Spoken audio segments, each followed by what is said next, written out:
এক গ্রামে এক বৃদ্ধ ছিলেন। প্রতিদিন তিনি ভাঙা একটি লণ্ঠন হাতে নিয়ে সন্ধ্যায় হেঁটে বেড়াতেন। লোকে হাসত।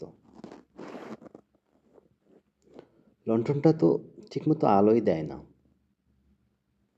বৃদ্ধ মুচকি হেসে বলতেন, আমি জানি, কিন্তু এই আলোয় আমি পথটা দেখি, আর অন্ধকারে থাকা কেউ চাইলে আমাকে দেখে পথ খুঁজে নিতে পারে।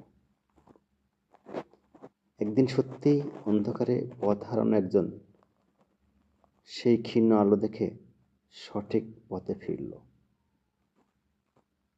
তাই জীবন নিখুঁত না হলেও নিজের মতো করে আলো ছড়াতে পারলে জীবন সার্থক।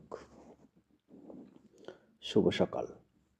আজ বুধবার, 14 মাঘ 1432 বঙ্গাব্দ, 28 জানুয়ারি 2026 খ্রিস্টাব্দ, 8 শ্রাবণ 1447 হিজরি। ঋতু পরিক্রমায় এখন শীতকাল।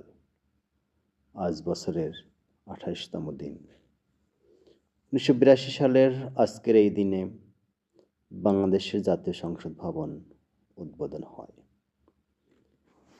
এবং 1863 সালের আজকের এই দিনে অস্ট্রেলিয়ার চিত্রশিল্পী আর্নেস্ট উইলিয়াম এর জন্মদিন।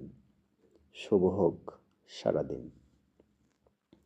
দেশের ও প্রবাসের সবার কর্মজীবন নিরাপদ ও মঙ্গলময় হোক, এই প্রত্যাশায় আল্লাহ হাফেজ।